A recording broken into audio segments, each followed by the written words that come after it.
Hi everyone, welcome back to my channel. So आज ये video थोड़ी सी अलग रहने वाली है। I will be doing my makeup. मैंने किया भी हुआ है थोड़ा सा, but I will be doing my eye makeup. Actually I wanted to make a transition video, तो बिफोर आफ्टर दिखाना है बेसिकली, बट मैंने सोचा जस्ट खुद से मेकअप करना एंड आपके साथ बातें करके, आपके साथ स्टोरी बता के मेकअप करने में ज्यादा मजा आएगा। जो मैं मेकअप कर रही हूँ आज, it's little bit of experimental नहीं, थोड़ा सा फैंटेसी मेकअप आप कह सकते हैं। थोड़ा सा अलग मेकअप रहेगा, नॉर्मल मेकअप नहीं होगा। And I have done my base blush and I just have to do my eye makeup. And मैं स्टोरी जो बताना चाहती हूँ, it's my delivery story, because how everything went, how was it, मैंने कभी share नहीं किया। I have a vlog of my second delivery, but मैंने कभी अपना experience share नहीं किया, how it was delivering a baby second time.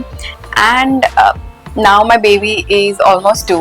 Like अभी जब मैं ये वीडियो रिकॉर्ड कर रही हूँ, it's July and next month it's his birthday, second birthday. So मैं 2 साल बाद ये story share कर रही हूँ। Kabir turned 5 that time and now Kabir is turning 7. So I know बहुत टाइम हो गया, but here is my story. So for the makeup, I think I'm just gonna zoom in a little bit. So for the makeup, I am placing this heart cutout जो कि मैंने अभी किया है, and I'm just placing it here because जैसे कि मैंने आपको बताया, I'm doing a little different stuff from usual, and I'm using the palette Frosh की The Showstopper. शुरुआत करते हैं 7th August. If you know, I don't know whether you guys know or not, but UV की due date भी वही थी जो कि कबीर की थी, that is 8th of August.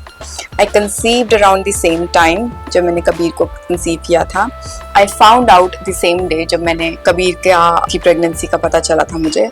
I found out the same day for UV. It's not sticking, so I'm just gonna let's stick it again. It's a black glue. I hope ये निकल जाए बस आसानी से, like black mark ना छोड़े. I found out about my pregnancy on 8th of December, both the times. So सब कुछ timeline इतना accurate था, without planning. UV was not a planned baby, कि वो match कर रहा था. We actually thought not to have this kid as well, but something inside me was telling me to go with this pregnancy. हम क्यों नहीं करना चाहते थे, because 2-3 months back ही मैंने अपना salon start किया था, एक नया business, एक नया venture start किया था. मुझे पता था अगर मैंने pregnancy continue की, I will not be able to continue with my social media. I will not be able to continue as I should have been, like salon वगैरह देखना, because you know you already have a toddler and then there's a new baby again, like a kid जो कि school जा रहा है, उसकी भी अपनी काफ़ी डिमांड्स होती हैं, and then this. So ये सब सोच रहे थे हम. Then I finally felt कि I should go with this pregnancy. मुझे ज़्यादा इसलिए लगा because everything was the same as कबीर's timeline. And Kabir को हमने बहुत मुश्किल से कंसीव किया था. You know my conceiving stories and everything. And this was something I was given by God, like a blessing, you know. I didn't even ask for it, but still I had him. So इसलिए मुझे लगा कि ये भगवान की तरफ से मुझे दिया गया है. कबीर को मैंने मांगा था, एंड इसको युवी को मुझे भगवान की तरफ से दिया गया है, the next baby. So I continued, and as expected, I wasn't able to continue with my social media, my videos as I used to be. I went irregular, और बहुत ही मेरे कंटेंट में भी दम नहीं रहा honestly, because मेरे पास energy नहीं होती थी कि मैं कुछ पोस्ट करूँ या मैं कुछ शूट करूँ while I was pregnant. Pregnancy में मैंने फिर भी किया, but after delivery तो बैंड ही बज गई, like I wasn't able to do anything. Anyways, coming on to the delivery time. So 7th August, doctor ने जो मुझे डेट दी थी to get admit, I went to the hospital at night that day. And earlier that day मुझे पता था मुझे admit होना है. I went to my salon. I got like hair spa. I got hair wash, hair massage, and I got foot massage and what not. जितनी pampering session मैं ले सकती थी मैंने लिया, because मुझे पता था कि मुझे नहीं पता कि मैं after delivery ये सब कब ले पाऊंगी. So दिन में मैंने वो किया, and शाम को after having dinner I went to the hospital with my mom. and with Harry. So I went with my mom and Harry at night around 8:39 and hospital बिल्कुल खाली था. मुझे लगा सिर्फ मैं ही हूँ वहाँ पे डिलीवरी के लिए. But when I was there was one more patient. उनको पेन स्टार्ट हो गई थी. It was not her due date but उनकी पेन स्टार्ट हो गई थी. So she went for the checkup and उनकी भी डिलीवरी होनी थी उस दिन. एनीवेज मैंने चेंज वगैरह उन्होंने मुझे करवाया and then they took me to the labour room and they did the ballooning on me, जो कि कबीर के टाइम पे भी मेरे साथ की गई थी. एंड उसके बाद बलूनिंग के बाद मुझे नेचुरली पेन स्टार्ट हो गई, जो कि कबीर के टाइम मुझे नहीं हुई थी. They induced with me with that pain, but ballooning के बाद मुझे बहुत स्लाइट पेन स्टार्ट हो गई थी. So which was a good signal. And me and my doctor were trying this time to have a normal delivery because last time I had a C-section and मेरे second pregnancy में 5 years का gap था. So I had like a good fair chance to have normal because 5 साल का जब आपके पास होता है gap, so normal delivery के लिए आप जा सकते हैं, which I really wanted to have. And my doctor was also very very confident कि I can do that this time. Pains भी naturally शुरू हो गई थी after ballooning, so I was very hopeful that this time I will go normal. हल्की हल्की pains पूरी रात होती रही. Harry went back because कभी कभी मेरे बिना के लिए सोया नहीं था. And this night Kabir was sleeping all alone without me. मतलब he really wanted his dad to be with him. And अगले दिन कबीर का बर्थडे था, जो कि मेरी ड्यू डेट थी, तो उसको तैयार करके स्कूल भी भेजना था बिकॉज स्कूल में सेलिब्रेट होना था उसका बर्थडे. सो हैरी वापस चला गया. My mom stayed, but my mom stayed in our dedicated room and I was in the labour room.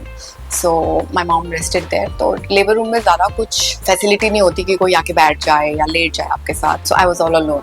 सो बीच में मुझे नींद आ गई एंड सुबह 6 बजे मेरा ब्रेकफास्ट आ गया, which was a sandwich and chai. And उसके बाद आई हैड दैट, मुझे अनीमा दे दिया गया to clear out whatever I had in my tummy. And उसके बाद आई हैड मुझे अच्छी पेन्स आ रही थी, बेरेबल पेन्स आ रही थी एंड मतलब it was good progress. And उसके बाद they induced me with pains to pains ज़्यादा करने के लिए.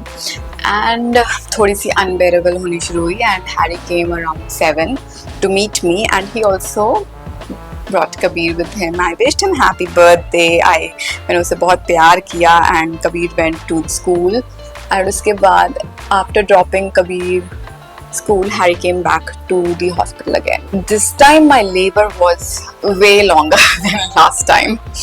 But this time I was able to bear labor as well for longer. तो पिछली बार तो जैसे आइडिया ही नहीं था मुझे कि क्या होता क्या है लेबर एंड कितना इंटेंसिटी थी. इस बार मुझे आइडिया था, सो मैं मेंटली प्रिपेयर्ड थी कि how it's gonna be and how I am gonna tackle I am gonna bear this. तो काफ़ी मुझे पेन्स हो रही थी. फिर एक टाइम पे अनबेरेबल पेन्स होने लगी and I did the ball exercises as well to ease out the pain and वो काफ़ी ज़्यादा वो हेल्पफुल रही to ease out pain. And this time, last time I wasn't even dilated like 2 centimeters के आगे बढ़ ही नहीं रहा था. This time I dilated 5 centimeters, which was a good progress. But around 2:30, 3 o'clock, like अभी तक मैं रात से लेबर में हूँ दोपहर के 2 से 3 बजे तक. Last time same timeline में अगर हम देखें कबीर के टाइम 2 बजे मुझे ओटी में लेके थे because I wasn't able to bear the pain. मेरी प्रोग्रेस नहीं हो रही थी एंड बिल्कुल भी प्रोग्रेस नहीं दिख रही थी उनको एंड इसीलिए मुझे इमरजेंसी में सी सेक्शन में करना पड़ा. This time I was still able to bear the pain and the progress was also good. I was 5 centimeter dilated, but after 2:30 मेरी pain unbearable हो गई and the whole time I was without epidural. And now comes the interesting part. I asked my gynecologist to give me epidural because I wanted to go longer with the labor and I wanted to have a normal delivery. क्योंकि अब मुझे बर्दाश्त नहीं हो रहा था तो मैंने उनसे एपिड्यूरल मांग लिया ताकि मुझे टाइम मिल जाए, ताकि मेरी बॉडी अच्छे से प्रोग्रेस करे, बिकॉज वो ऑलरेडी अच्छा प्रोग्रेस कर रही थी पर मुझसे पेन नहीं बर्दाश्त हो रही थी, तो मैंने एपिड्यूरल मांग लिया ताकि मेरी बॉडी को टाइम मिल जाए एंड मैं थोड़ी पेन मेरी ईज आउट हो जाए, नॉर्मल डिलीवरी की तरफ चांसेस हो जाए. It was very much unbearable and after 2-3 minutes, not 2-3 minutes, बहुत ही कम टाइम के बाद पेन आ रही थी, बिल्कुल भी बर्दाश्त नहीं कर पा रही थी. मैंने बहुत बार अपनी गायनेकोलॉजिस्ट को बोला give me epidural and finally she was like okay let's give you epidural. And when she went to the doctor जो anesthesia देते हैं, that doctor completely refused to give me epidural. Can you imagine that? मेरी हालत अब क्या हुई होगी, because I wasn't able to bear the pain and मेरी डॉक्टर was all on कि हम नॉर्मल डिलीवरी ही करेंगे and पेन में से बर्दाश्त नहीं हो रही, एपिड्यूरल के लिए मुझे मना कर दिया गया. And that doctor denied because he said कि ये already C-section हुआ है इनका, अगर मैंने एपिड्यूरल दे दिया एंड स्टिचेस रप्चर जो पहले के थे हो गए तो इनको पता नहीं चलेगा एंड केस बिगड़ जाए. एंड मेरी लिटरली मेरी गायनेकोलॉजिस्ट 1 घंटा लड़ी है उस एनेस्थीसिया वाले डॉक्टर से that I will handle it, give my patient epidural, she is not able to bear it. So I really thank my gynecologist, like she was so supportive कि हम normal करेंगे and she actually listen to me कि क्या करना है क्या नहीं करना है, अपनी नहीं चलाई है. And she literally fought with the other doctor ताकि वो मुझे एपिड्यूरल दे सके. And let's remove this. Alright, okay, it's not looking good at all. क्योंकि सो मेरा ये बिगड़ गया, जो मैंने सोचा था ना वो चीज़ हुई नहीं है. So I think I'm just gonna redo it. I'm not gonna fantasy makeup का कुछ और ही बन गया है तो हम कुछ और करेंगे अब. Alright, so I'm not creating any दिल दुल, हम ऐसे ही बहुत pretty सा makeup करेंगे for the transition. So where was I? So that doctor denied my epidural, but my gynecologist fought for me for the epidural. So finally, after the assurance of my gynecologist, he agreed to give me epidural. And finally they took me to the room जहाँ पे मेरे को epidural दिया गया. And epidural देने के बाद they asked me to relax and just wait for 2 hours. हम देखेंगे कि आपकी प्रोग्रेस कितनी हुई है and then we will go accordingly. So मेरे को अराउंड 2:30-3 बजे, आई थिंक 3 बजे एपिड्यूरल दिया उन्होंने and they started checking my progress. Kabir के टाइम पे मेरा इमरजेंसी सी सेक्शन इतनी जल्दी इसलिए भी हुआ था because his heart beat start like drop करने लग गई थी, तो they didn't want to take any chance. But this time everything, every vitals of the baby was fine. So they were waiting. So after 2 hours, around 5, they checked me again. I was not in pain, so yeah, I was relieved at least. But they checked me again and there was no progress and I was exhausted.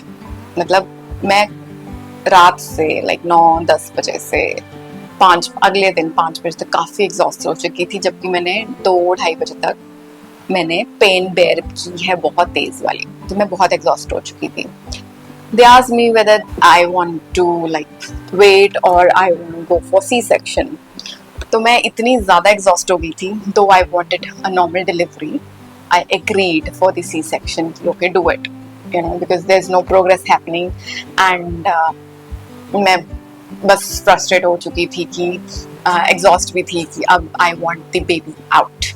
Because there was no progress. अगर progress हुई होती, dilation बड़ी होती थोड़ी सी भी 1 centimetre भी, तो मुझे उम्मीद होती कि I'm gonna have a normal delivery.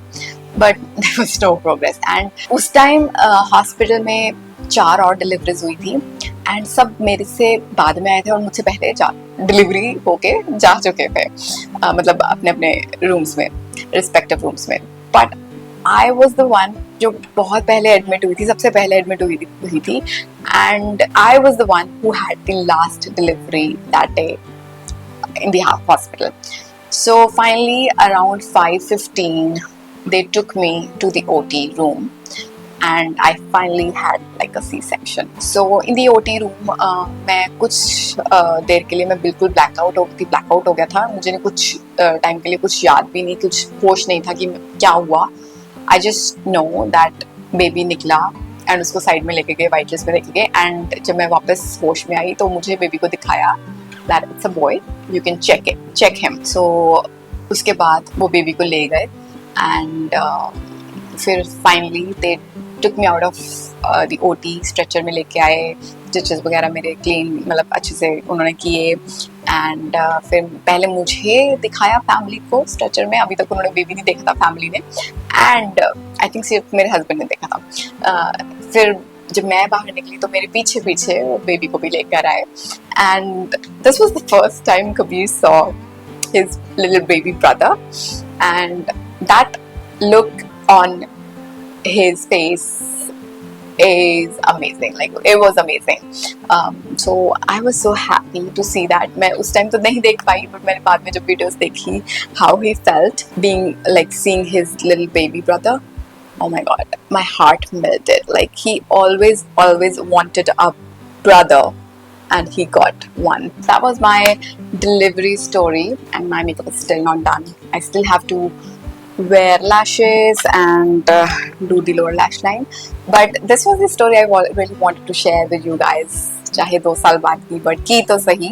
And I will do the जितना भी बचा हुआ है, and I'll catch you soon. So this is how my final look is, and the lighting बहुत बुरी हो चुकी है because I was just shooting in front of a big window and it's pitch black clouds, you know, outside.